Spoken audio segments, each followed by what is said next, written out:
Des mots sur les mots et des diagnostics. La santé au Sahel et en Afrique. Maladies, Traitements, soins, protocoles, prévention. Un check-up hebdomadaire de l'actualité médicale en Afrique. Ifriqiya FM, votre bien-être santé.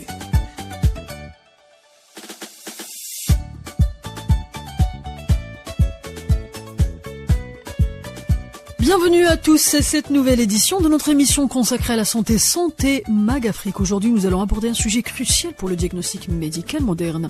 La radiologie, essentielle dans le diagnostic de nombreuses maladies.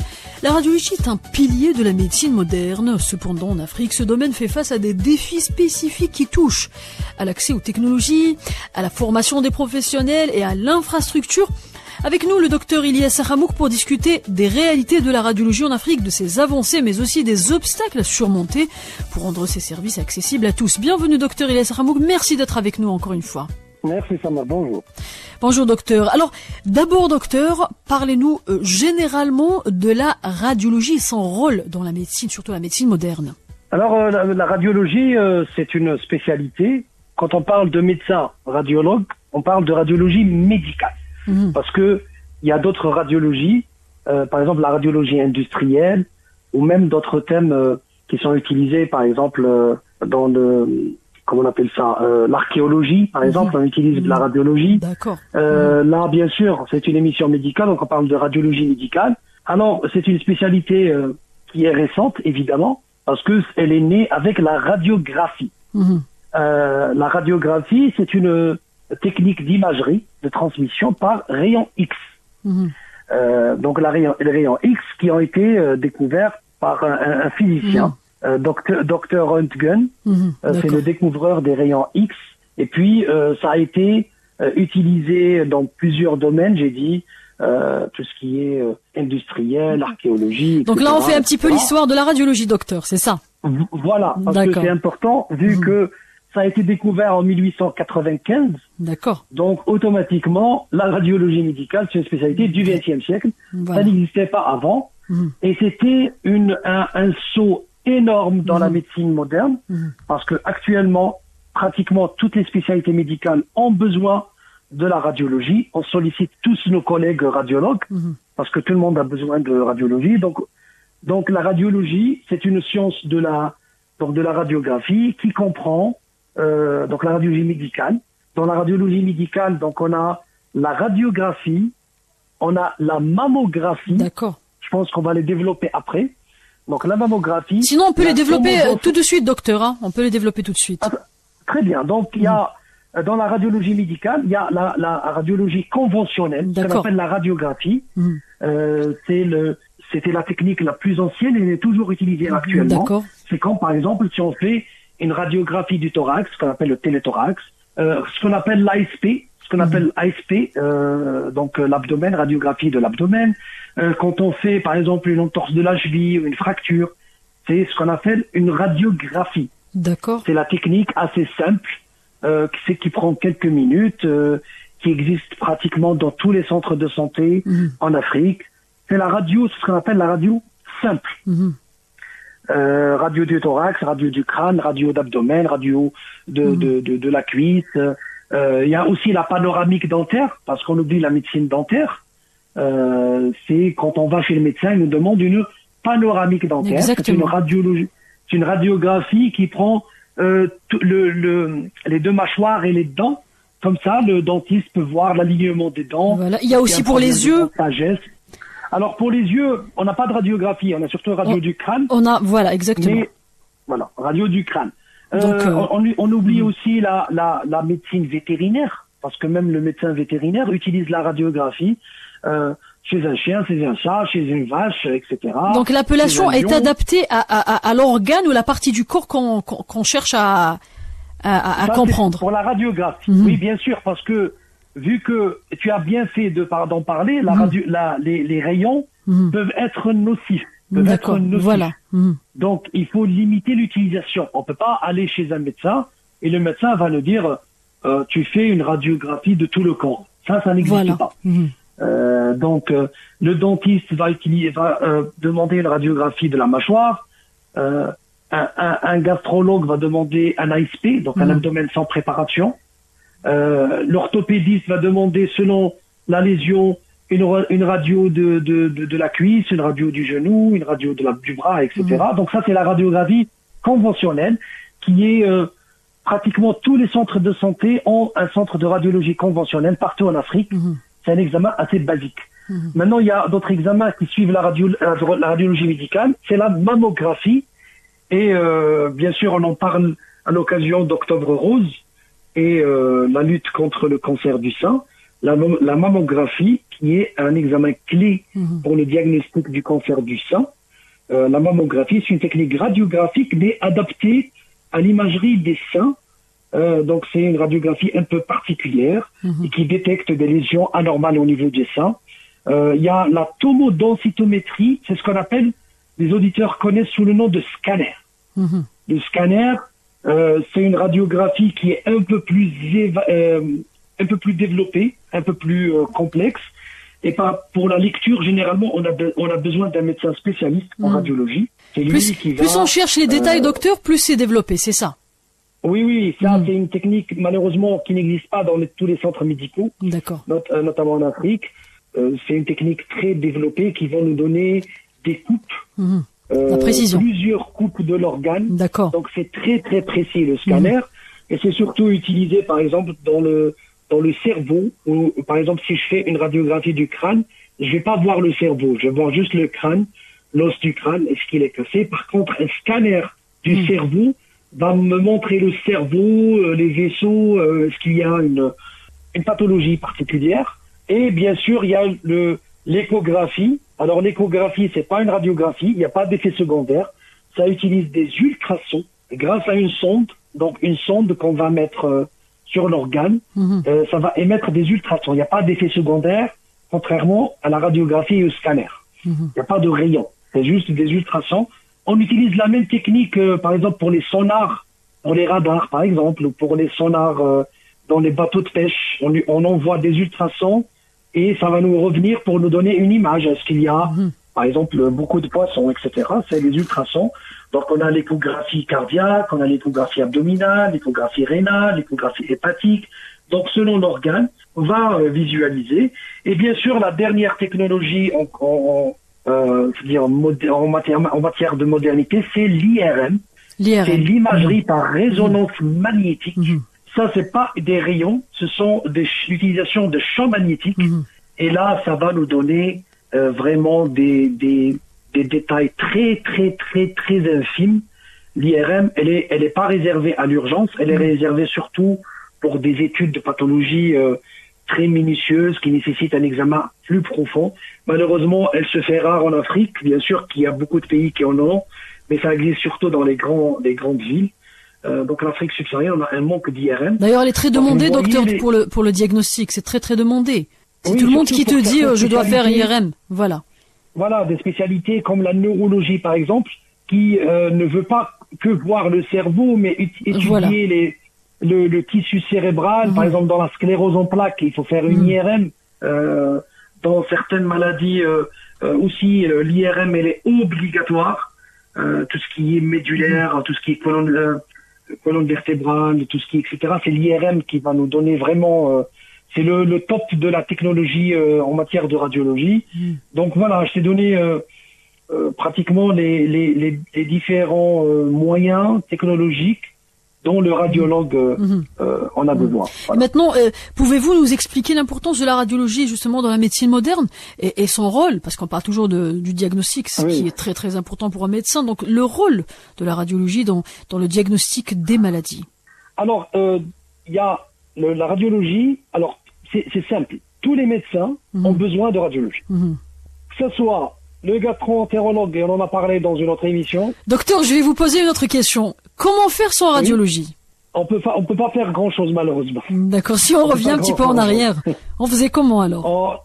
Non, la radiologie a bouleversé la médecine. Exactement. Parce que avant, on se basait surtout sur les signes cliniques, sur l'examen clinique. On est sûr de rien. On n'a pas de preuves comme ça. Enfin, je vais dire malheureusement et heureusement, hein, les médecins africains sont très forts dans l'examen clinique parce que parfois ils n'ont pas accès à l'IRM ou au scanner. Donc, ils sont de très beaux cliniciens. Et ça, il faut le dire. Et c'est un bon point pour l'Afrique. D'accord. Les Européens, les Américains nous saluent pour ça, parce que vu que ça reste quand même dans certaines régions un luxe, donc on se focalise sur l'interrogatoire, l'examen clinique, on sait bien examiner le marteau à réflexe, le stéthoscope, etc. Contrairement aux Européens, parce que dès que quelqu'un se cogne la tête, tu me permets l'expression, on fait un scanner facilement. Là, nous, Africains, on fait l'examen neurologique, on va suivre le patient, etc. Docteur, cette intelligence, elle permet aussi au médecin d'exercer son métier en dehors du travail. Par exemple, si tu es en dehors du travail et tu trouves quelqu'un, tu arrives à le diagnostiquer facilement. Ça, tu peux l'aider peut-être, tu peux même sauver des vies. Hein. Oui, parce que ce manque de technologie, parfois, il nous a servi à être de meilleurs médecins cliniciens. Voilà, être plus intelligent surtout. Par exemple, si quelqu'un fait une chute sur la tête pour chercher des signes neurologiques, s'il y a des signes neurologiques, c'est qu'il y a une souffrance cérébrale. Oui. Par exemple, un strabisme, par exemple une faiblesse musculaire, une hémiplégie, etc. Le médecin peut le détecter à l'examen clinique. Mais les médecins dans les pays développés, généralement, ils ne le font même pas. Il va demander directement un scanner ou une IRM qui va lui montrer s'il y a un problème ou pas. Mais il faut pas nier le rôle important en premier pour le diagnostic de cette spécialité qui est la radiologie, parce que le pneumologue a besoin d'une radiographie du thorax ou d'un scanner du thorax. Un neurologue, pour lui, alors là, ce scanner IRM cérébral, c'est très important, c'est pratiquement obligatoire. Le gastro-entérologue en a besoin. L'orthopédiste, il a besoin pour voir s'il y a une fracture, quel type de fracture, est-ce que c'est une fracture déplacée, est-ce qu'il y a plusieurs fractures. Le cardiologue pour faire pour visualiser le cœur. Il y a plusieurs spécialités comme ça. Le neurologue, l'ophtalmologue, il a besoin parfois d'un scanner au niveau des orbites. Le médecin ORL. Donc, pratiquement toutes les spécialités ont besoin de la radio. Même moi, je suis infectiologue, je suis pas vraiment dépendant, mais j'ai besoin de temps en temps de faire un scanner pour voir s'il y a une méningoencéphalite. Une échographie thoracique pour voir. Mais docteur, une radiographie thoracique, etc. D'accord. Docteur, est-ce que la radiologie est toujours précise? Si vous êtes radiologue, quelles sont les difficultés que vous pouvez peut-être rencontrer en exerçant ce métier? En fait, la principale difficulté, c'est le matériel. D'accord. Un radiologue, c'est une spécialité, il fait plusieurs années d'études pour connaître la radiographie, le scanner, l'échographie, l'IRM. Et parfois, il y a des médecins africains, radiologues, qui n'ont pas accès à l'IRM, parce que l'IRM, c'est très coûteux. Ça n'existe pas dans toutes les villes. D'accord. Et il va peut-être faire toute sa carrière sans pratiquer l'IRM. Ça, c'est très délicat, c'est très difficile. Oui. Donc, la principale difficulté, c'est le matériel. Hein. C'est soit il n'est pas disponible, soit il tombe en panne. Et un radiologue sans matériel ne peut pas exercer, tout simplement. Et on parle toujours de notre situation en Afrique par rapport à la radiologie. Donc le continent africain est vaste et les réalités varient d'un pays à l'autre, évidemment. Quels sont donc les principaux défis en termes d'accès aux équipements radiologiques dans les zones? Là maintenant, on fait une comparaison par rapport aux zones, les zones rurales, par rapport aux zones urbaines, docteur, selon vous et selon votre expérience. Alors, c'est vrai que l'Afrique a enregistré un bond en matière de technologie. En matière de radiologie, par exemple, maintenant le scanner n'est pas devenu un luxe pour les pays africains. Toutes les grandes villes africaines pratiquement ont un scanner. L'IRM, par contre, ça résiste un peu. Donc c'est toujours un peu de luxe. Il faudrait y aller dans les grandes villes africaines pour trouver une IRM.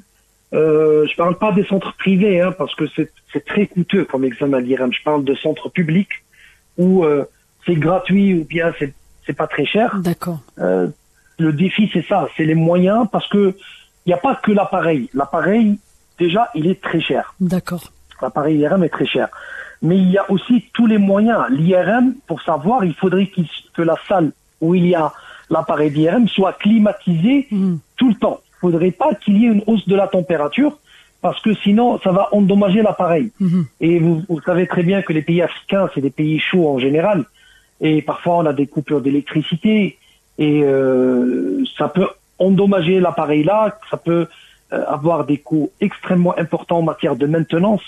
Et c'est ce qui freine un peu de temps en temps des centres de santé à acquérir un appareil IRM, parce qu'ils ont peur que ça va tomber en panne rapidement et c'est pas rentable. Donc c'est ça le principal défi de la radiologie. Sinon, on a d'excellents médecins radiologues qui sont très bien formés et qui trouvent malheureusement leur place ailleurs parce que il y a des déserts médicaux même en Europe. Hein. Les pays ont besoin de médecins compétents. Il y en a beaucoup en Afrique. Donc le défi actuellement, c'est pas un défi technologique, mais c'est plutôt un défi, c'est-à-dire en matière d'argent, un défi financier.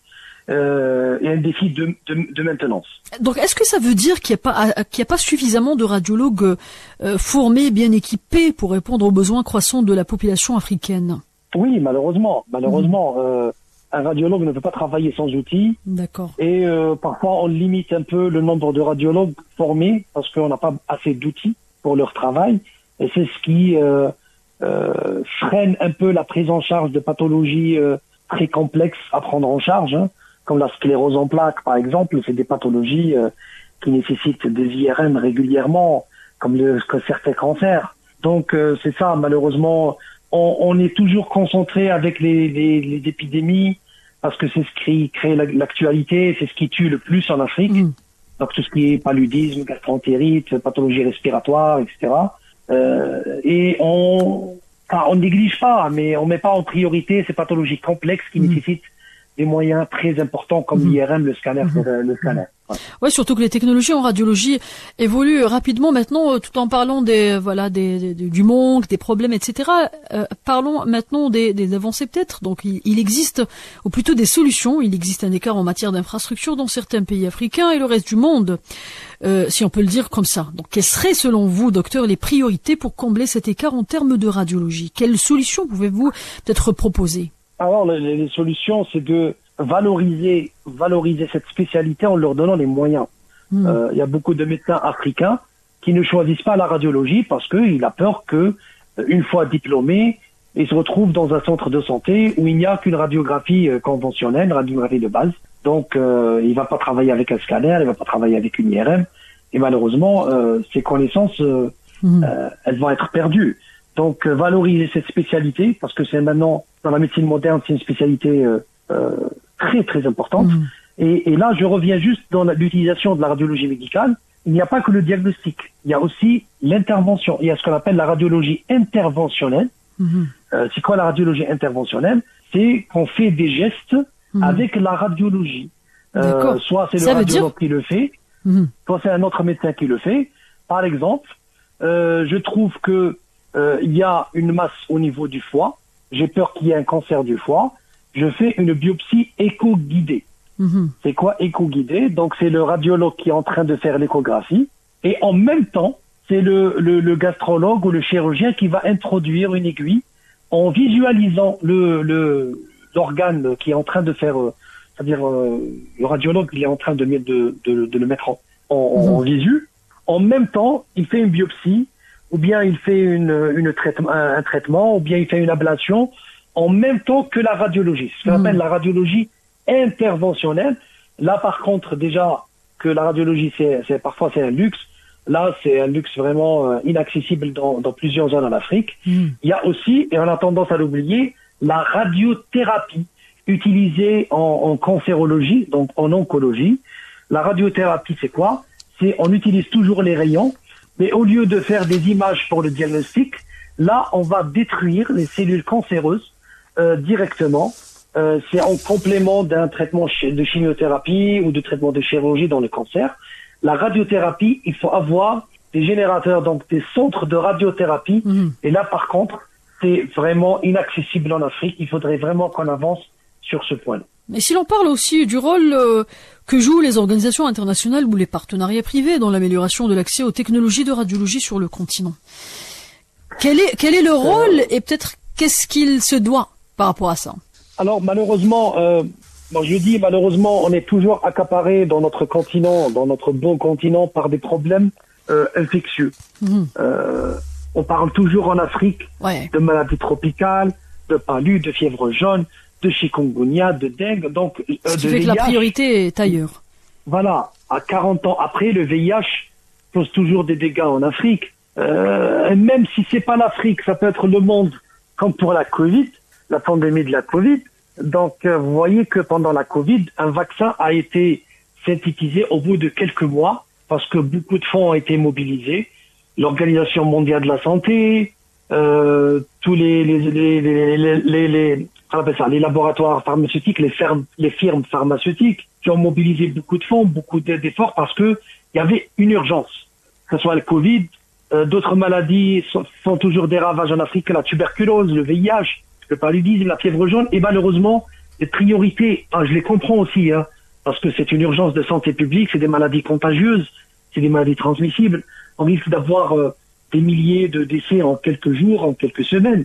Donc la priorité donnée pour ça, mais cela ne doit pas empêcher que le citoyen africain a besoin d'autres soins de santé un peu plus développés, qui doivent prendre en charge des pathologies un peu plus complexes, comme j'ai dit, la sclérose en plaques, les maladies de Crohn, les maladies congénitales, etc. Donc il faudrait que les organisations non gouvernementales, en plus de leur action dans les maladies transmissibles, donnent un peu, c'est-à-dire aident un peu au développement de la radiologie, des centres de radiologie en Afrique, et par rapport à l'Organisation mondiale de la santé aussi de donner un coup de main, et puis surtout aux autorités nationales de chaque pays de développer la radiologie, parce que on perd parfois des citoyens pour des pathologies qui sont très complexes à diagnostiquer.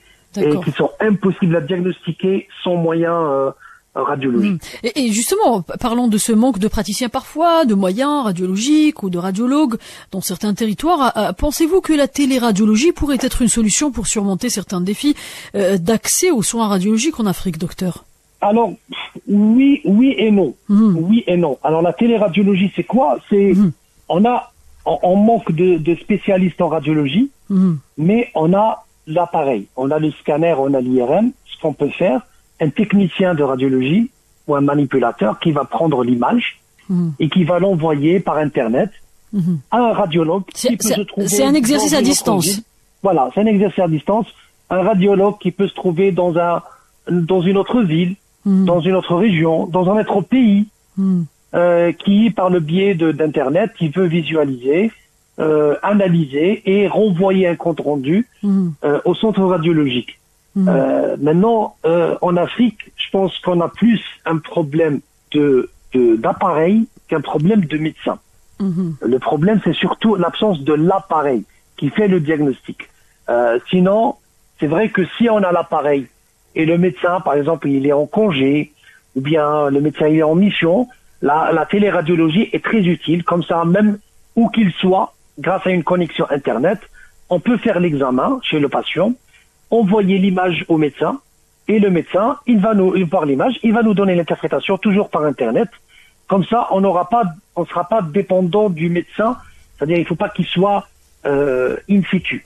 Par contre, l'appareil, on aura toujours besoin d'appareils performants, et ça, ce n'est pas le cas actuel. D'accord, docteur. Nous avons achevé nos 26 minutes. Merci beaucoup, docteur, pour votre éclairage précieux sur la situation de la radiologie en Afrique. Il est clair que des progrès ont été réalisés, mais il reste encore un long chemin à parcourir pour garantir un accès plutôt équitable à cette technologie essentielle partout sur le continent et même en dehors du continent. Nous espérons que cette conversation aura permis de mieux comprendre les enjeux et les perspectives d'avenir dans ce domaine. N'hésitez pas à nous laisser des suggestions et des commentaires sur nos réseaux sociaux Afrique FM sur n'importe quel sujet dont vous voulez parler, ou une question qui vous revient très souvent, toujours concernant la santé. Merci à vous, chers auditeurs, de nous avoir suivis aujourd'hui. À très bientôt pour une nouvelle émission sur votre radio Afrique FM.